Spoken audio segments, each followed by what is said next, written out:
It's a madhouse! A madhouse! And welcome to the movie Madhouse again. I'm Rob. I'm James. I'm Jason. And again, our topic is the top 10 best spooky movies to watch at Halloween. And the best person I could think of to join us for this, Madman Pondo. Buddy, how are you? What's up, guys? Thanks for letting me join your show. Welcome. Hello. This guy, we met during COVID Con. And it wasn't until after the show was over, I found out he's a horror junkie. And from that point on, we've been chatting a lot about horror movies. So it's like, you're coming to chat them? We definitely need you on this show.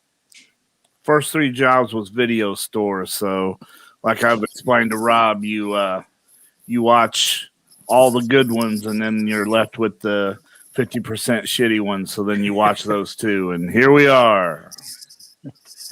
All right. Well, you know what? We're going to jump right in then. Let's go with...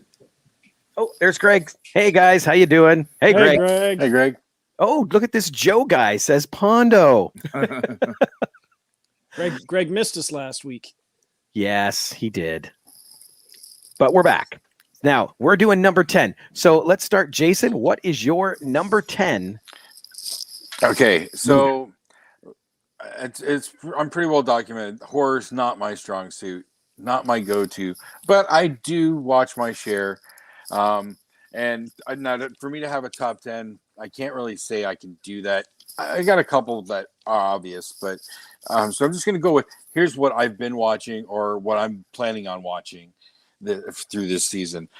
So my number 10, it's actually 3 movies, but we're putting them all together. The Fear Street trilogy on Netflix. Okay.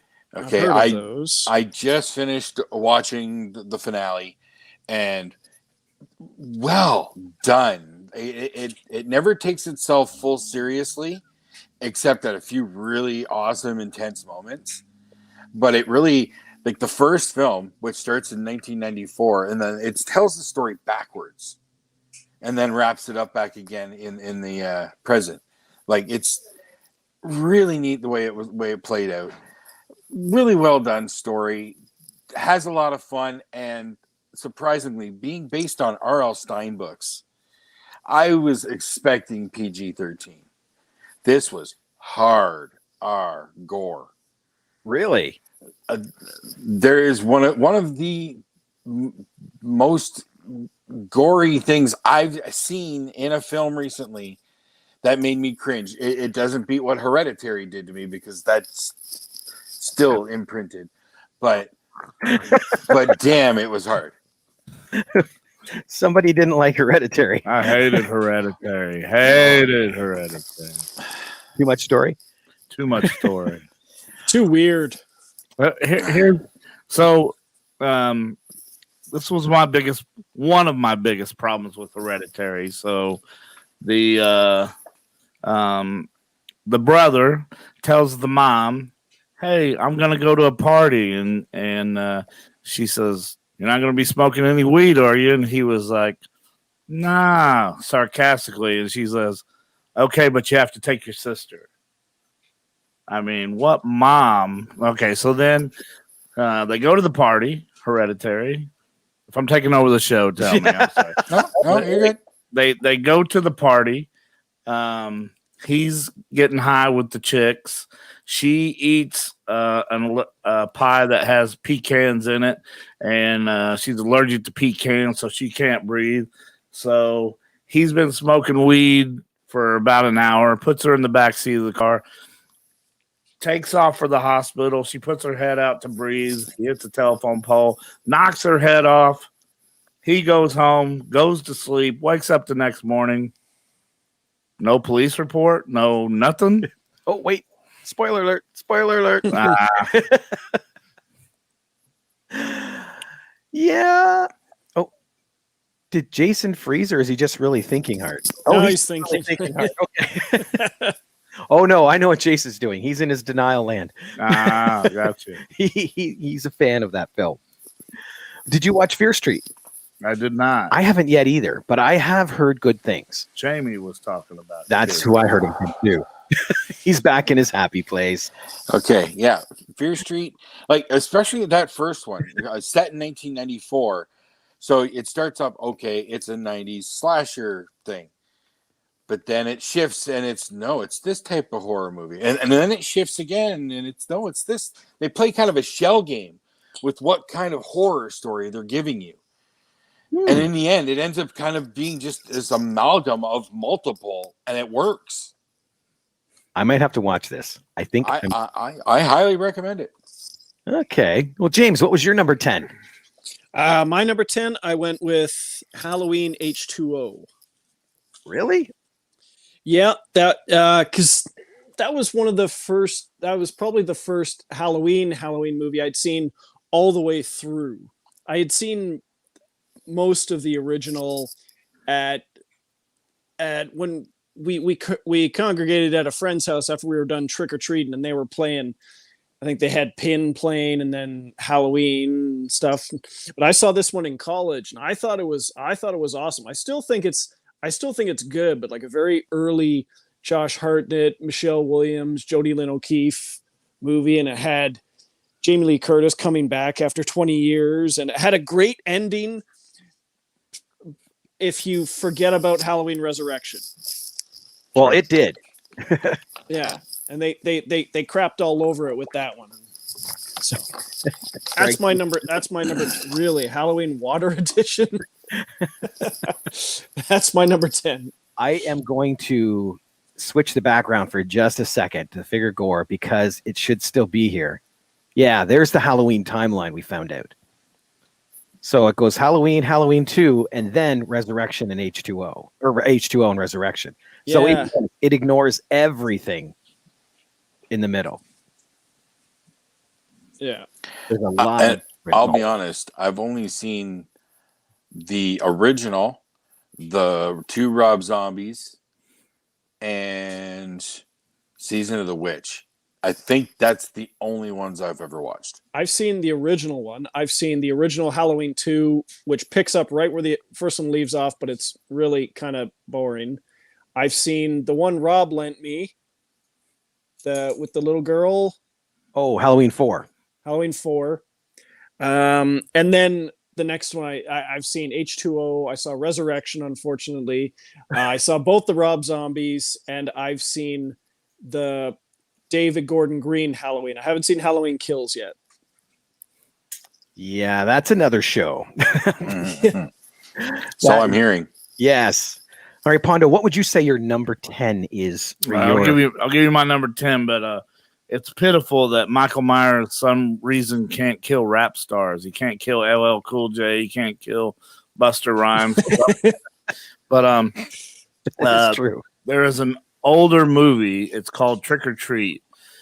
Yes, there is a Creep Show style Trick or Treat, but before that, there was a movie called Trick or Treat. It had a cameo by Ozzy Osbourne, who played a picture against rock music, and Gene Simmons was a DJ, and there is a boy who is obsessed with a singer named Sammy Carr, who would sing about devil worship and stuff like that. Well, somehow the record brings him back, and that's probably my number 10. I go by how many times I've seen them, and I've seen multiple times. But that would be what year is this one? I think you're talking about a different Trick or Treat than I'm thinking. You're talking about the stories with the little pumpkin kid. Yeah, there's one before that. 1986. Yeah, 1986. Oh, okay. See, I'm old. Greg says his number 10 is Ernest Scared Straight. Or Scared Stupid. Sorry. Just kidding. He's not a Halloween guy. Yeah, he's not big on horror movies. And see, my number 10 just shows that it doesn't have to be a scary movie to be Halloween. Because my number 10 is from 1996 called The Craft. Oh, yeah. Marissa Balk and Robin Tunney, I think, is the other actress in that. And there's just enough spookiness in that. And it's got to do with witches. So that's Halloween, right? Yeah. Sure, we'll go with that. Oh, did we lose Jason? No, we lost you Lost me. for half a second. Oh, okay. Oh, Jason is frozen. We'll let him regroup for a second. All right, James, what's your number 9 then while we wait for Jason Okay, my number 9 to come back?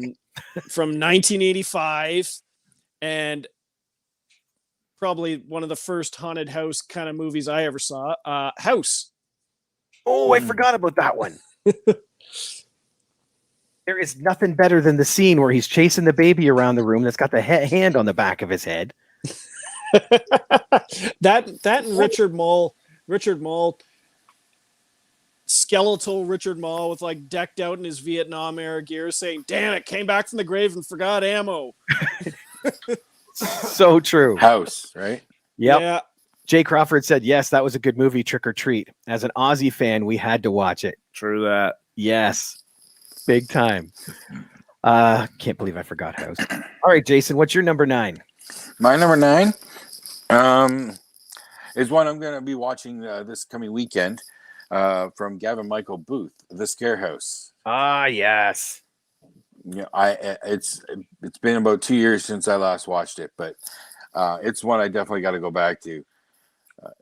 Really, really, really well done, and the fact that it's a hometown boy done good kind of thing, got to support it. But it's a really cool movie, really good effects. Oh, and some of the sound design is brutal. Mm-hmm.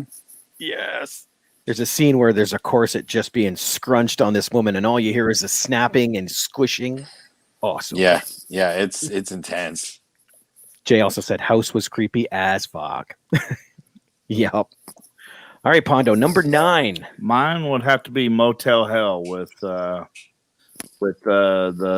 famous pig head chainsaw fight. I can't tell you how many times I've seen that movie, and I'm only going by the ones that I've. Here's my problem. My horror movie addiction is not just Halloween. It's also Thanksgiving, Christmas, Memorial Day, a bad day, whatever. So, yeah, but Motel Hell would be my number 9. Jamie says, no, not a pig head. She loves those pig heads. And then Robert Taylor said House was a great movie, James. Yes, it was. Yeah. Scared the crap out of me as a kid. Then years later, I'm working at Rogers Video. I rented it, took it home, laughed my ass off. Yep. Yeah, definitely younger audience. If you did try to watch it, you weren't going to get it. Well, my number 10 or 9, sorry. Let's go to number 9 instead. My number 9 is one I watch on repeat all year round, and I can't help it because I love Kiefer Sutherland. I love Jason Patrick. I love that. Oh no! 1987's The Lost Boys. See, you forgot about House. I forgot about Lost Boys. Yep. How can you forget The Lost Boys? Like, seriously. I don't know. That's my number 8. Really? Yes. Well, that makes it easy to jump into number 8. It's The Lost Boys. It's the fact that and that's another one I plan on watching this weekend. And it's especially because, for one, I haven't watched it in a rather long time, a criminally long time.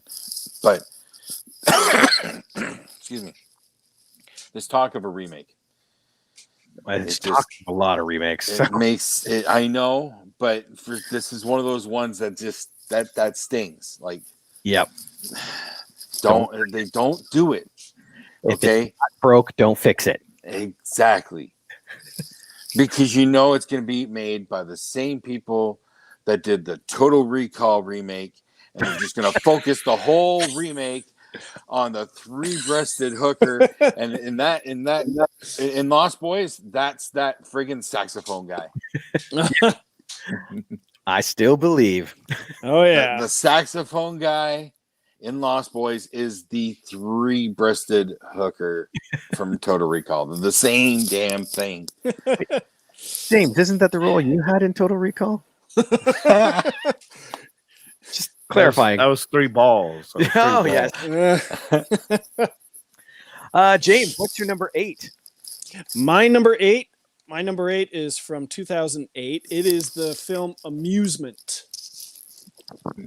And you'd recognize it by like creepy looking clown on the cover, but it's essentially, you think it's an anthology story because you've got a guy who's stalking 3 different women in 3 different stories, but it all comes together and there's some connection between the 4 of them. But you've got you've got sort of one segment has a creepy hospital, another one has a babysitter alone, and there's a life-size clown doll sitting in a chair that keeps turning the TV on and moving when she's not looking, sort of like Poltergeist. And yeah, it's one of my favorite horror movies, and so great for Halloween. I don't think I've ever heard of this one. No. I had always heard of it, course, but it never came out, and I couldn't find it until like. It's one of those movies when you're scrolling through the Netflix, you're just looking for a good one, and that's one of those that's always passing by the amusement. 4.9 in IMDb. That means this must be like $300 on Amazon, right? I would say so. Pondo did a search the other day for Hunters. What a piece of shit this movie was. But on Amazon, it was $469 to buy this damn. Is that the one we heard about that has Nick Stahl? I think No. J.D. Brown is the star of this thing. I doubt if you've heard of an actor that you're asking about, it's not in this piece of shit. Okay.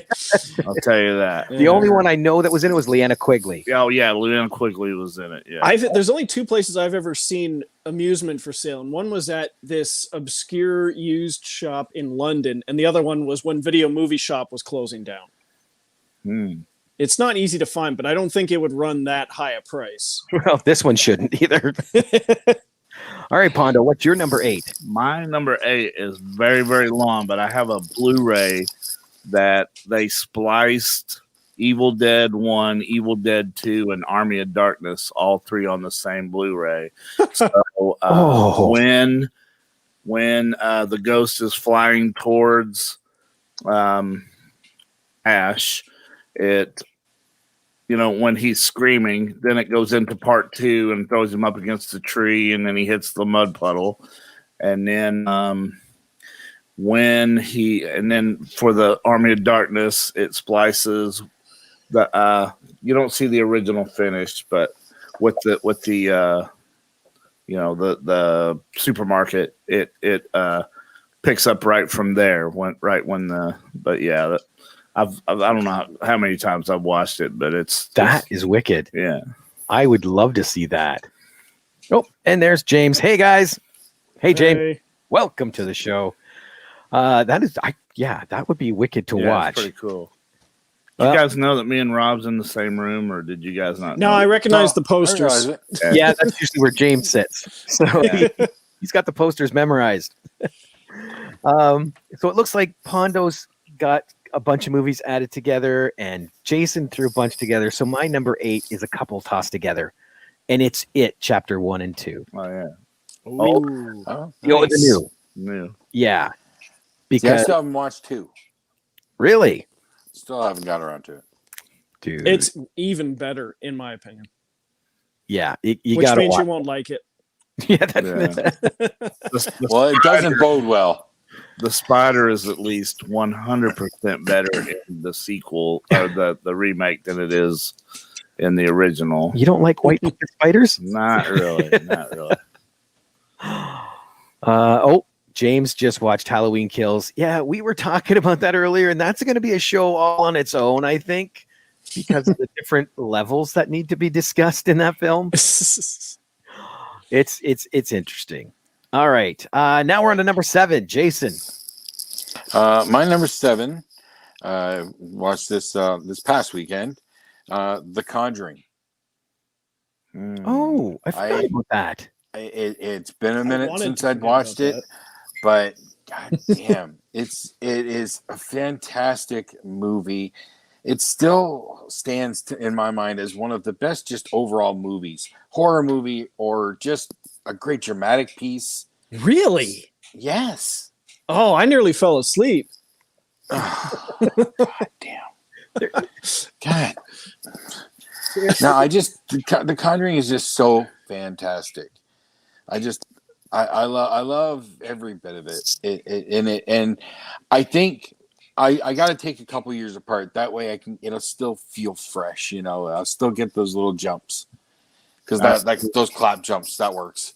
I would tell you how I feel about it, but I don't want you to close your eyes tightly and hold your breath. To each your own, man. To each your own. I hear you.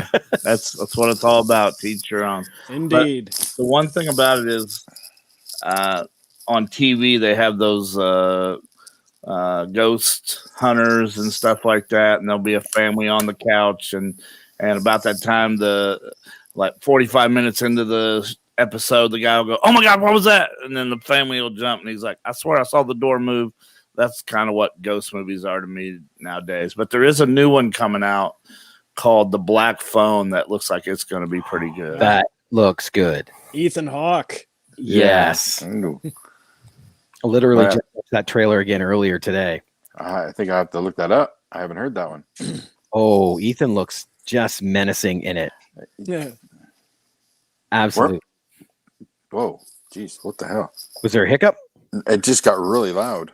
Oh, that's because we have a lot to say. James, what's your number 7? My number 7, another one of my favorite all-time horror movies. It's the original Pet Sematary, 1989. Very good one.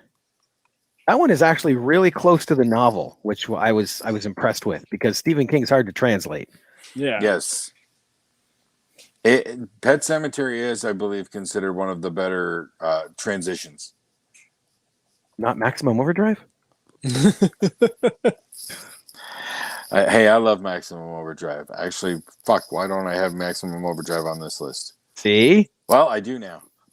You watch. Number 7, Pondo will be Maximum Overdrive. Pondo, what's your number 7? Mine, I go back to 3 movies in a row. I always do the Night of the Living Dead, then Dawn of the Dead, then Day of the Dead. I watch it all the way through. And then they just get crazy after that, so I stopped. But I mean, I can't tell you how many times I've just picked out a time in the day and just watched all 3 all the way through. So that would be my number. Well, I say 7, but that's 3 movies. So that still counts as a group. Who's counting, right? Exactly. Is that me that keeps dinging? Okay, no, I did turn mine off. Sorry, I'll turn it. No, it's good. I just kept thinking, didn't I just turn that off? Why is it doing that? James said he loves like the first Pet Sematary. Don't like the remake. I have not watched the remake for Pet Sematary. Remake's kind of ballsy what they do with that. Well, that can be interesting. Interesting is what I would say, yeah. Yeah. Well, I'm following Pondo's book because my number 7 is an Of the Dead type of film, but it's not in this continent. My number 7 is Train to Busan from 2016. Nice. It was James that introduced me to that, I made me sit down and watch it, and it's like up there for zombie films for me. That is like top 3 for sure. And you watched Peninsula then too, right? I have not watched it yet. Oh, give him another 2 years. That's right. I'm still getting caught up slowly. All right, Jason, what's your number 6? My number 6, going with one I just recently watched like a couple weeks ago, Willy's Wonderland from earlier this year. James likes Train to Busan as well. Willy's is good. I love that movie. It is just so batshit insane. It is so much fun.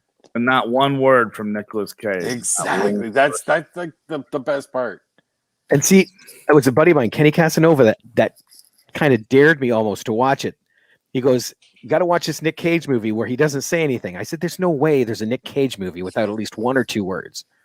And he goes, "Okay, I'll bet you count how many times he talks." And I got stuck watching it, and I absolutely loved it. It's so much fun. And me and Rob had a discussion about that movie. I did not. I love the movie. Don't get me wrong, but I didn't understand the breaks, the alarm going off on the watch, and him having to drink a soda or a power drink. But Rob has his own theory on it. So Well, that's because he's working and then he's not. And his time is his time, whether it's beating up robots or playing pinball. He took the guy seriously, saying, Yeah. make sure you take breaks. Yes. He was following orders. Exactly. But the way I see that movie, it's just an anthology of violent music videos. Kind of, yeah.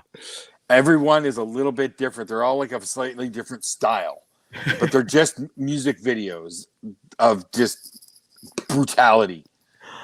Aaron from Goes, he said, I've not seen the remakes because many of the horror movie remakes have sucked or have been too violent for the sake of violence. And that is true. I find that sometimes they'll amp up the violence just because, you know, we're going to remake it. Instead of having the blood flow 6 feet, we'll make it flow 30, you know. Or we'll make it rain blood. Exactly. Like the Evil Dead remake. I think they used, 12 or 14 gallons in the first one.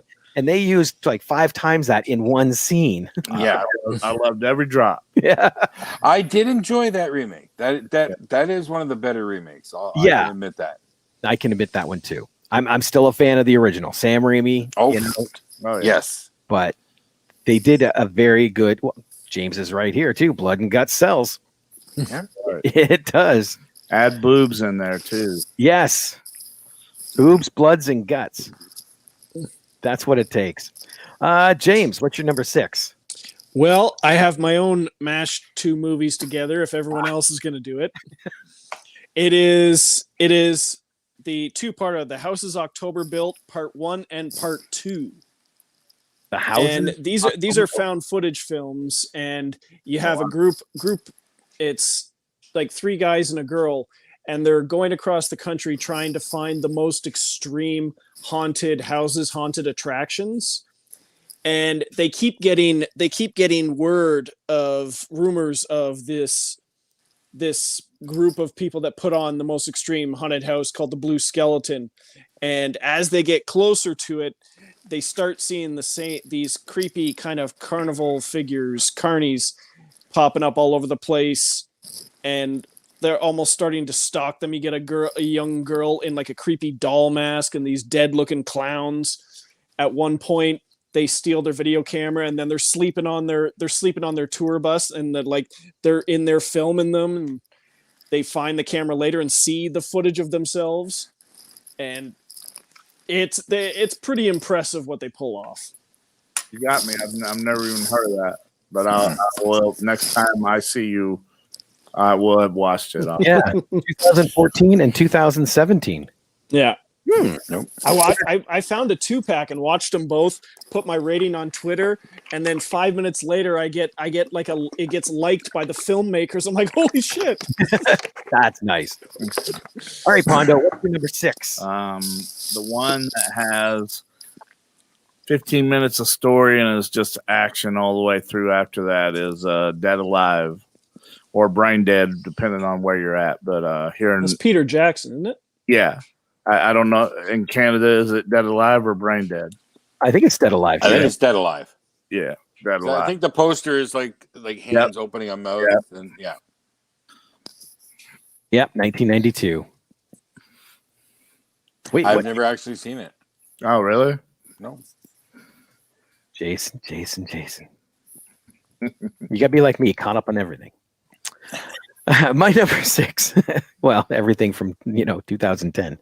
My number 6 is one I fell in love with as an indie film, and it was the word of mouth advertising that launched it into the franchise. One of Pondo's favorites, I guarantee you. Oh yeah, I bet. Paranormal Activity. Oh, Not the first one. Yes, the first one. Oh. No, I know Pondo's not a fan of ghost stories. That's why Or that. or this, whatever this is. Yeah.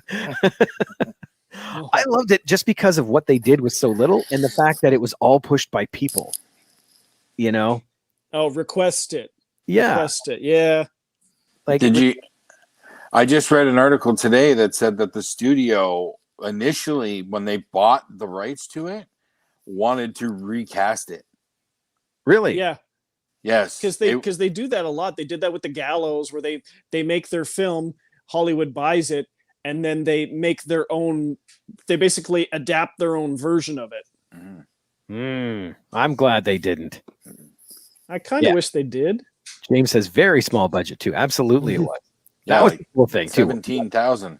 They're finally coming out with the latest chapter in that Another franchise. new one. Yeah, Nice. yeah. My two favorite franchises are Saw and Paranormal Activity. For that, so don't worry. Mine Number probably 5. Saw and Scream. Oh, Scream's good. Jason, what's your number 5? My number 5, I'm going to go with the 2007 Rob Zombie Halloween. Dude, that's my number 1. Nice.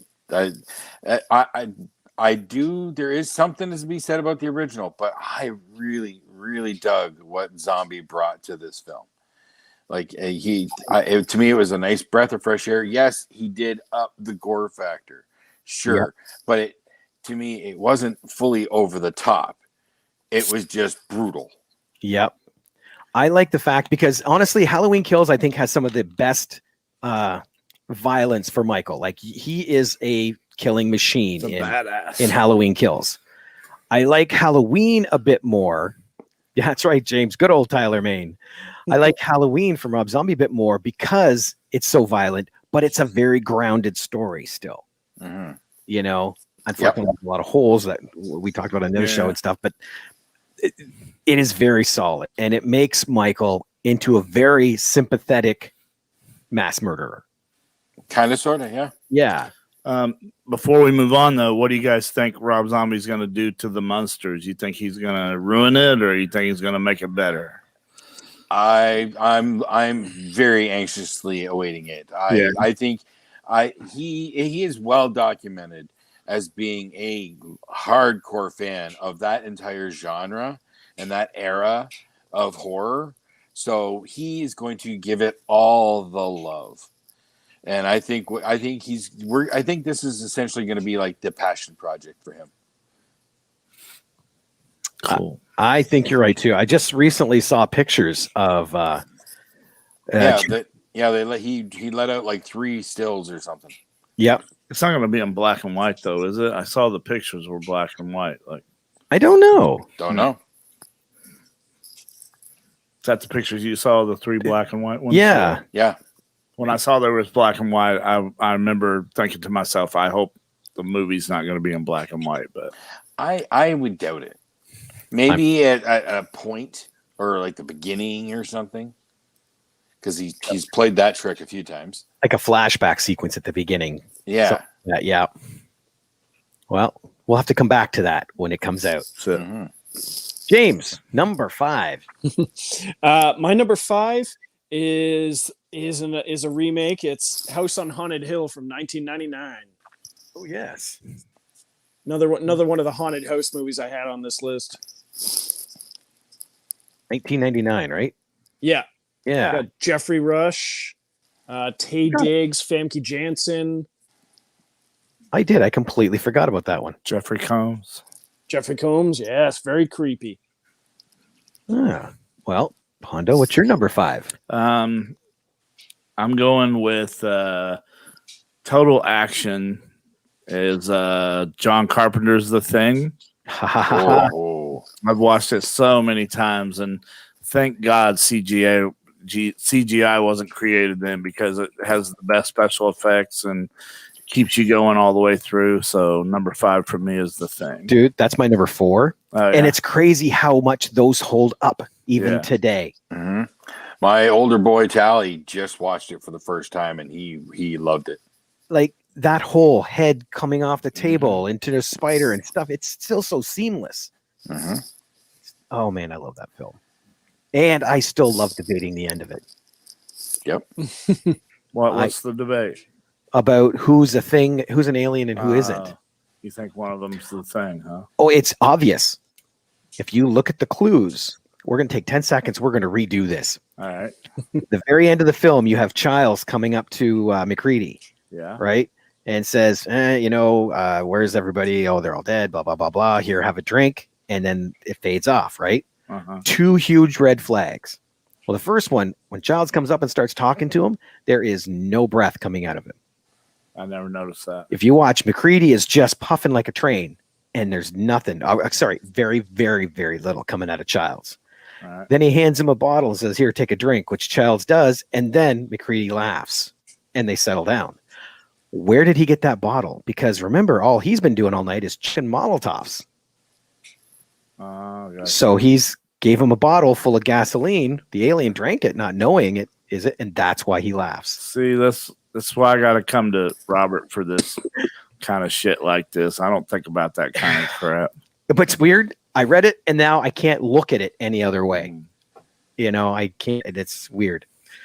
Okay, back on track. My number 5. It's my other franchise, Saw, the original. I love that film because of how cerebral it is. It started that whole get to the end flashback thing.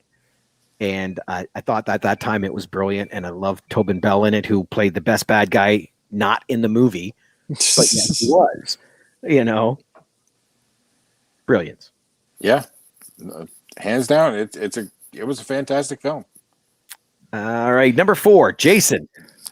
All right. My number 4, a guilty pleasure. And Rob, you do not bring up the incident. I'm going with 2001 Jason X. It's a guilty pleasure. I'm sorry, but it makes me chuckle and smile, and it has some nice little gore, and I like it. Okay. I agree. That is the movie where Friday the 13th said, "Let's have fun with our franchise." Mm-hmm. Put him in space in a holodeck where he gets to beat up camp like it's perfect, They had to do something to make up for part 9. Yeah, that sucked. Okay, here's some fun. Yeah. But all the good people go to space. Moonraker, Jason X, Leprechaun. See? Chucky's getting ready to go. Hellraiser. Did Hellraiser go to space? Yeah, Bloodsport. Bloodline, yeah. I'm sorry, Bloodline, the story of the box. But I missed that one. Oh, yeah. It was bookended by the dude in space. Jeez. Okay, now I got to watch that. All right, James, what's your number 4? All right, my top 4 from here on are pretty much what I consider the ultimate horror Halloween horror movies. Starting with number 4 from 2016, Rob Zombie's 31. You know what's funny? I still haven't watched that. Oh my God, you are missing out so much. You know what's funny? That's my number 1. Really? I'm not surprised. That is my absolute favorite Rob Zombie movie. It's probably I'm gonna say it right now. It's my favorite horror movie. I love that movie. Richard Brake is just fantastic. I thought your favorite one was Annie. Don't make me angry. Okay, sorry.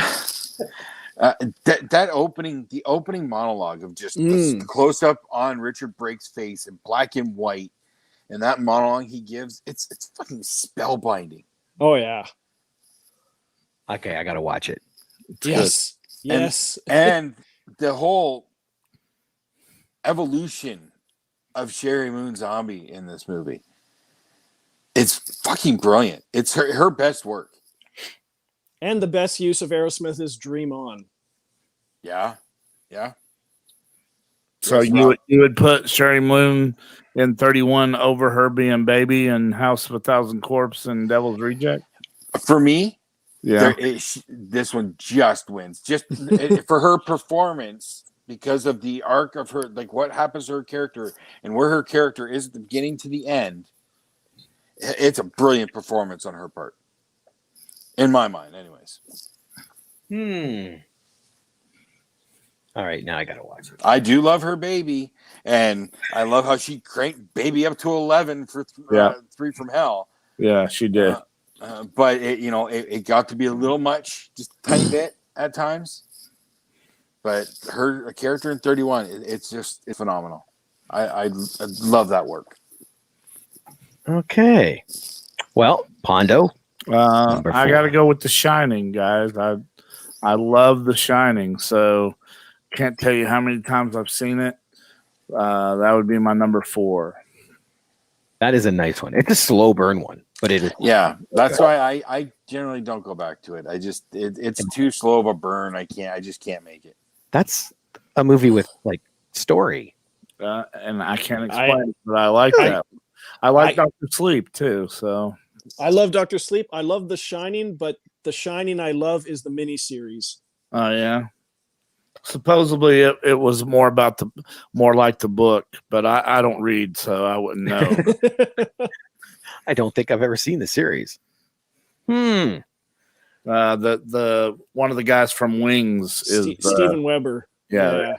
Okay. Something else to watch. Great. All right. My number 4 was The Thing. So, Jason, what's your number 3? My number 3, as I told you, because I decided to shuffle it in there, I'm going with Maximum Overdrive. God damn it. I'm watching that movie tomorrow. It's been a while. I've been holding on to it, trying to find the right time to try and get somebody over to watch it with me and my boys or whatever. And so, but damn it, I got to watch it. It's just so much fun. All AC/DC all the time. Fuck yes. It's some of the goofiest horror kills you might see. Death by pop machine. Okay, yeah. I can't argue that. All right, then, James, number 3.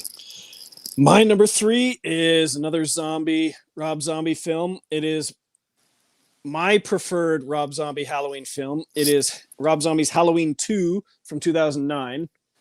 And if I'm going to be even more specific, I would say the director's cut, which has Michael Myers, the only movie with Michael Myers as the hulking monster uttering an actual word. But I thought this movie was so hardcore when I saw it in the theater, and then even better when I saw the director's cut. I don't know. That's a very spiritual film. I know. That's why I didn't like it. I was disappointed with it. That's all that spiritual stuff just turned me away. Me too. But I have not seen the director's cut, so I can say that. I think that's a very small or not a big point to focus on when I watch the movie. But okay. Because I think it's more about Laurie Strode. Maybe it's less than the director's cut. That's what it makes more sense in the director's cut. We're gonna have to watch it, and then we'll come back on. I'll maybe. I'm not committing to anything. Pondo, number 3. I'd have to go.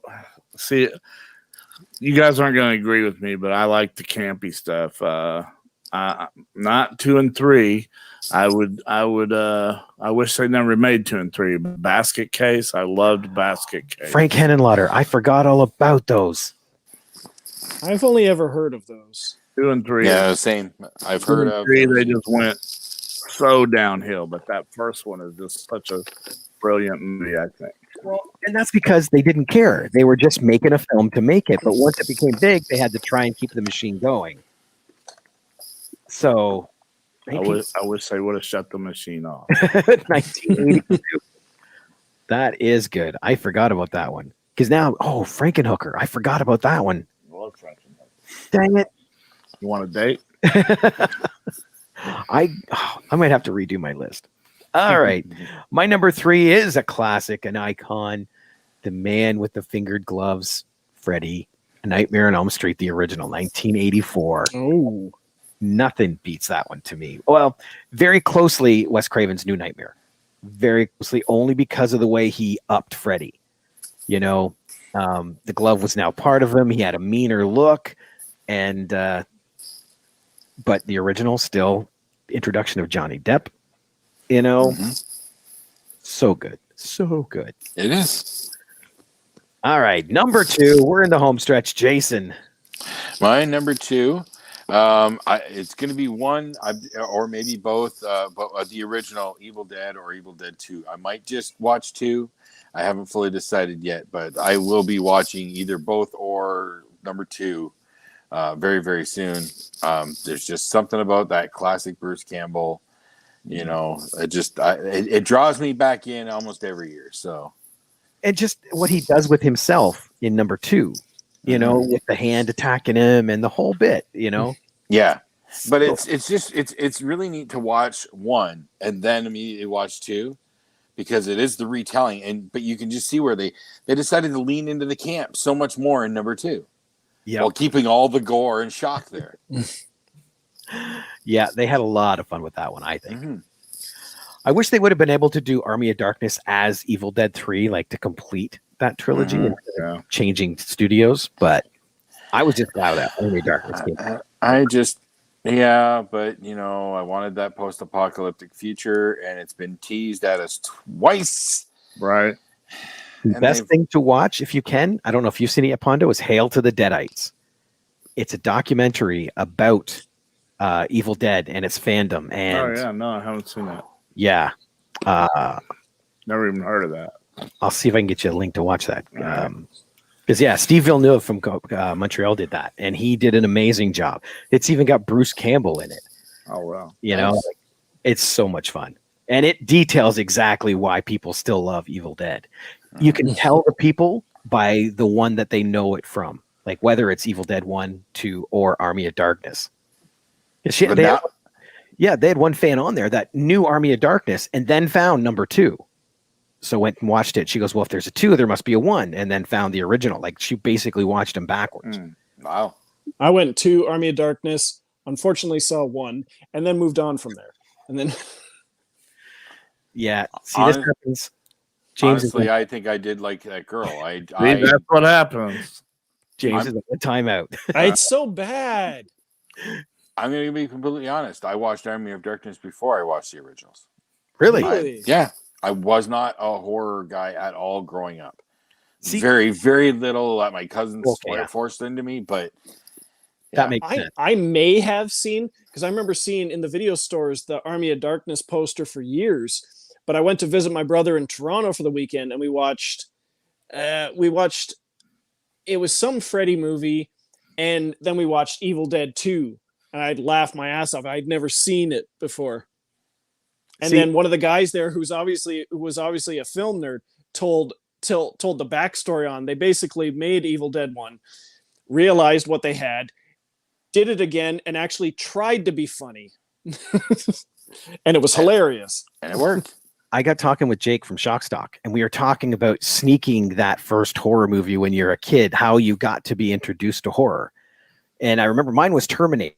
I was babysitting for somebody, and they had Terminator on VHS. So I popped it in and watched it while I was babysitting.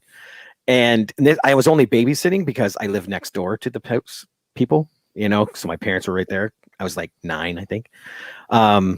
But the first one I remember renting, and sitting down and watching on purpose was Evil Dead. And that's what gave me my love for horror, was that film. I really can't remember mine. Mine may have been House. House is so good. Oh my God. I got to rewatch that now. All right, James, what's your number 2? My number 2, first Rob Zombie film I ever saw. Still my favorite Rob Zombie film, and the one I waited 3 years to see after first seeing the trailer. It was House of a Thousand Corpses. Really? Yeah. Corpses. I remember I saw that movie. I saw that trailer when I was still in college, and I had to wait 3 years before that movie got released, or as the updated trailer said, unleashed. Yeah, I remember it did seem to have a very long post-production. Well, it wasn't so much the post-production was he made it with, was it Universal, and he had to do a bloody version, a bloodless version, and they were fighting him the whole way, and then they basically said, no, we're not releasing this. And then eventually it got saved by Lionsgate. Okay. Jeez. And that's surprising, considering that's his directorial debut. Oh yeah. But it worked. It got his foot in the door. He stomped his foot in the door with that movie. It's not my favorite. But it it was the first, and I did really enjoy it. Saw it in really good company. We were the DVD had a moving menu. Yeah, Captain Spaulding would be coming out the little beaded curtain behind the counter, and he'd say, "Well, shit the bed. Welcome to the movie," or whatever. Like he goes on for a good 5 minutes, and there's also there's Easter eggs in the menus. There's you get Bill Moseley and Sherry Moon Zombie making jokes called "Tiny Fuck to Stump." Tiny Fuck to Stump. And there's other ones in there too. Robert said ours was The Howling, watched from inside a sleeping bag on a Saturday afternoon. He might be right. That may have been before House. Yeah. Yes. That's a good way to watch it. I think Jake's story is he remembers they were at a drive-in and he was in the back of the car with a radio with headphones tuned into the other screen so he could watch the horror movie over there while at the family-friendly one here. Clever. Very smart. Pondo, number 2. So a long time ago, it played once on HBO late at night. And my mom said I could watch it as long as she could watch it with me. And if it got too dirty, I had to shut it off. And the very first scene was 2 people having sex in a graveyard. So I had to wait the longest time to watch it. But Phantasm, you guys watch Phantasm? And then it didn't come on HBO anymore. So not until videotapes came out did I get to see Phantasm. But I would say I even have the tall man tattooed on the back of my calf, and I had him autograph it, and I went back to the tattoo shop and nice and inked it in. So Angus Scrim. Yeah, I've got his autograph on my back calf. He would have been cool to meet. He was a really good dude. I asked him to put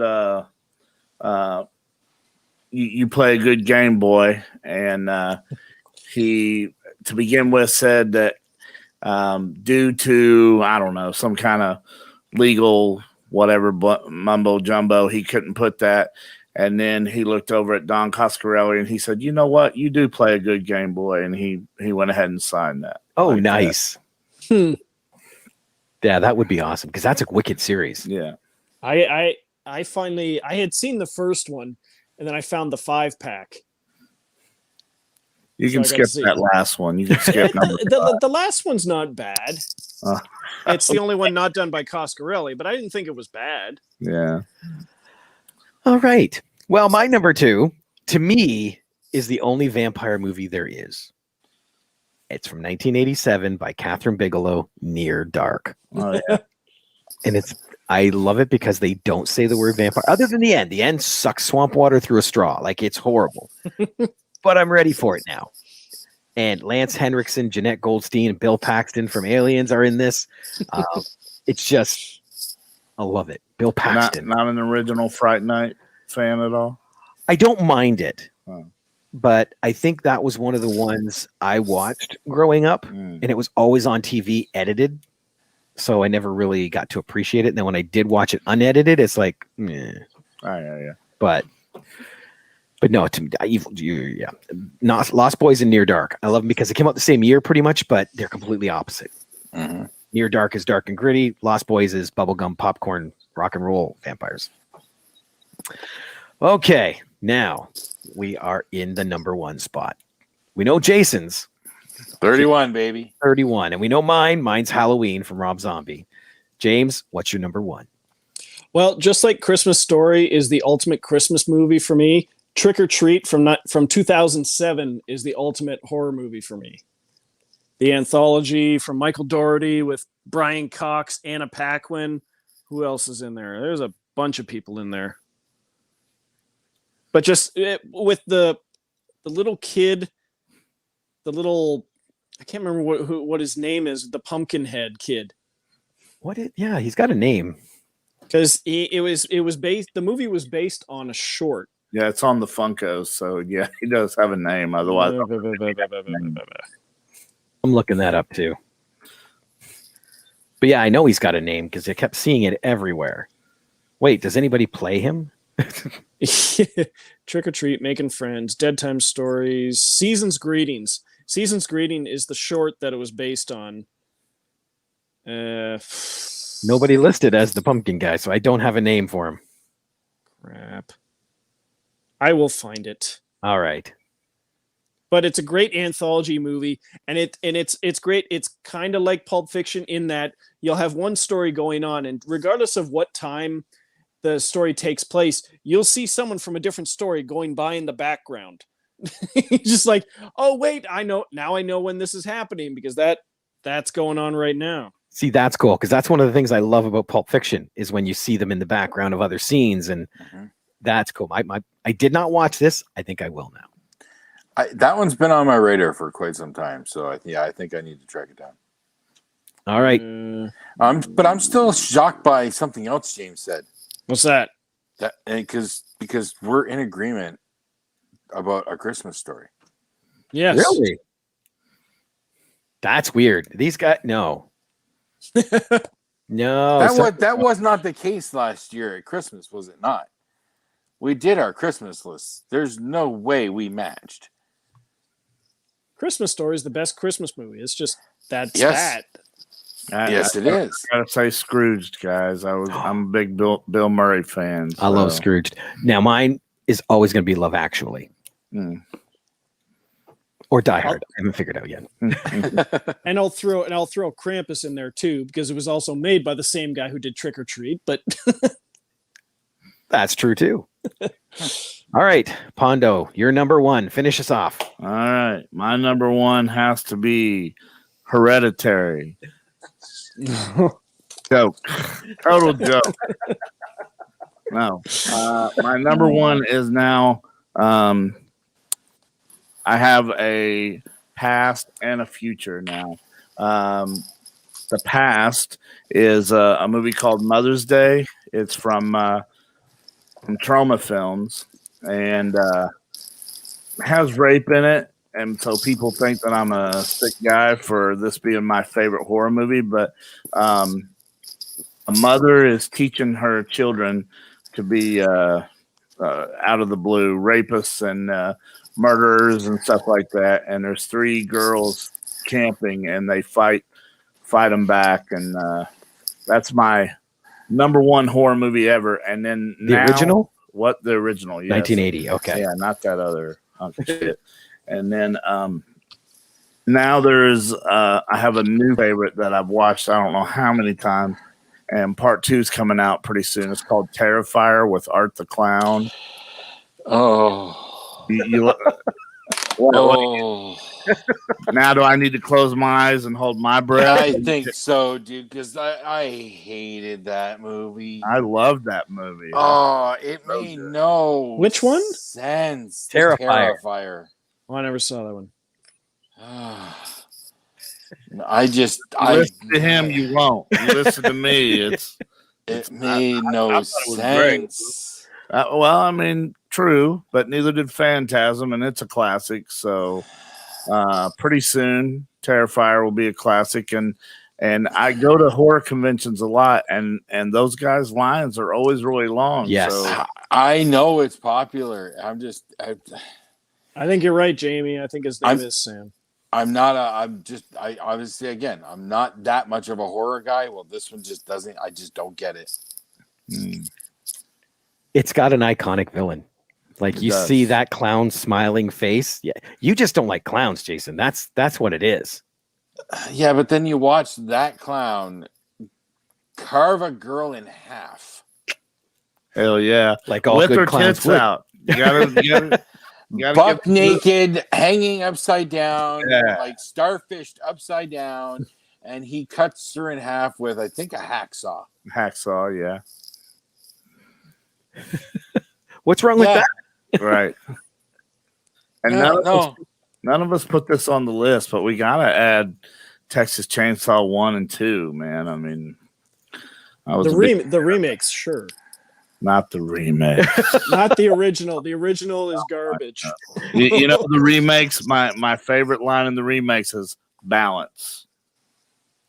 Just that one line? Just that one line. It says, "Why'd you cut his legs off?" He said, "Balance." So I popped for that, but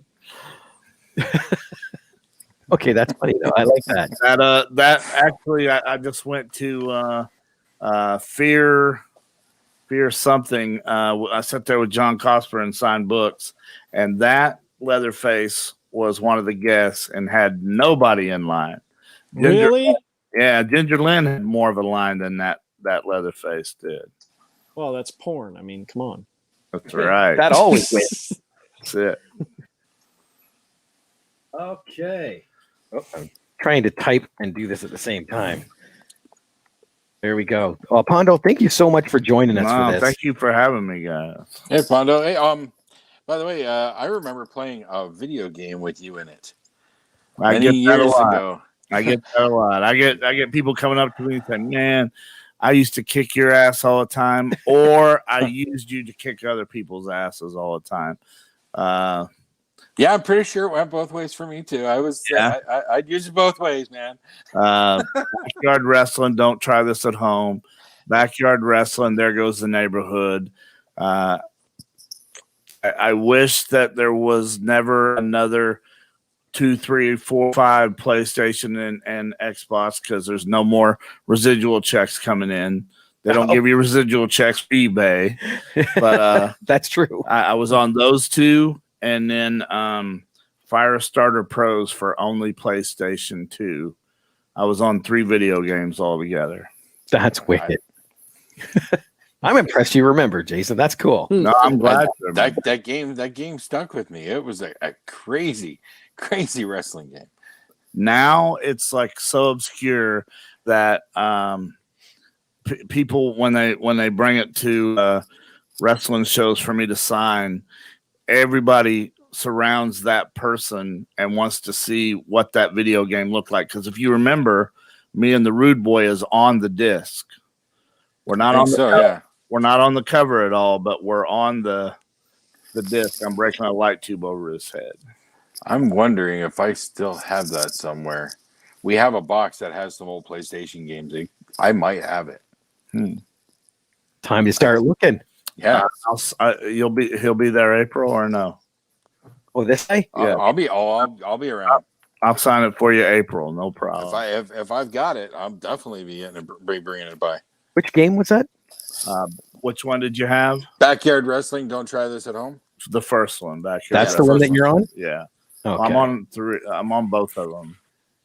Backyard Wrestling. There goes the neighborhood too.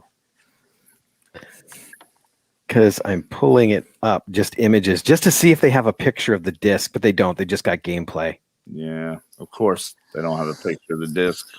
I'm on it, so they're like, we don't really need a picture of the disc. Dang, I just saw a cover of the game, and I do recognize that cover. That's M-Dog 20 and Josh Prohibition on that cover. Let's see here. Oh, wait a minute. I think I have it. You have it here? No, just a picture.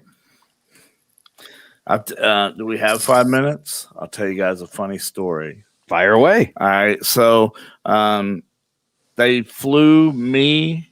You remember M-Dog was in the game and Josh Prohibition was in the game. They flew us to England. Yeah, there you go. That's me busting a light tube over Rude Boy's head right there. That's but awesome. they flew the 3 of us to England, and Eidos, the company that made the video game, they said it's our job to make you guys happy. So they said each wrestler gets a day.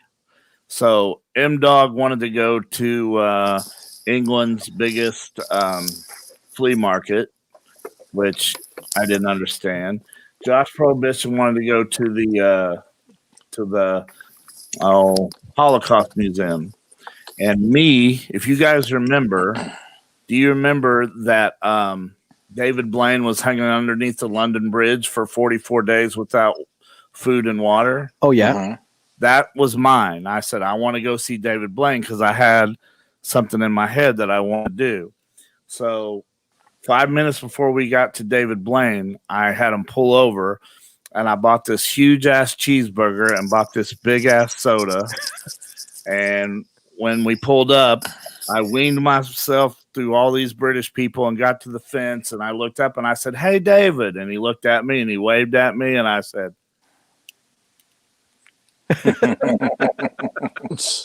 and drank my soda right in front of the guy who hasn't ate for, I think it was 23 days at that time. And he just went to his number one list. That's right. I will find him.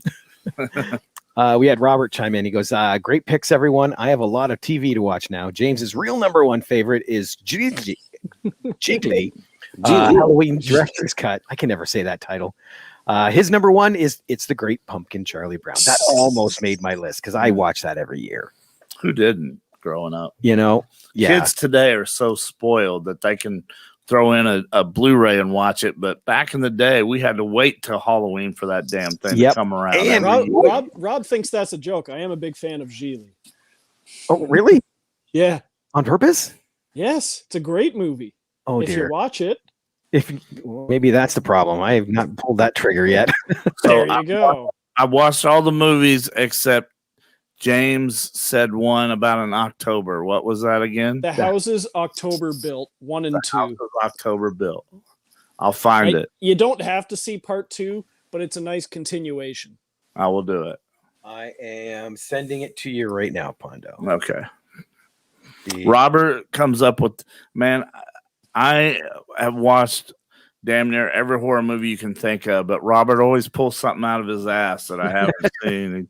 Behind him, That Bite. I hadn't seen that. I haven't seen Dead Dicks, which I'm still wondering if I want to see a movie about a bunch of dead dicks. It's fun. Sure it is. Santa's what was this? Secret Santa. Secret Santa. Secret Santa. I watched that because of him. I watched what was the other one that had the crazy Santa Claus with the white eye and the Elvira Mrs. Claus, which I didn't get to see part 2. Once Upon a Time at Christmas? Yeah. There we go. And then there's a part 2 that I've never seen. Yep. And I can't remember the name of that one, but I'll find it for you. All right. Yeah. Would you watch that at Christmas or Halloween? Dude, I watch them at both. I don't care. I'll watch Silent Night, Deadly Night on my birthday for all I care.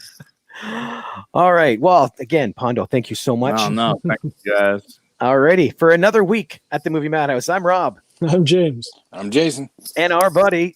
I'm Pondo. There we go. We'll see y'all later. Bye. Toodles.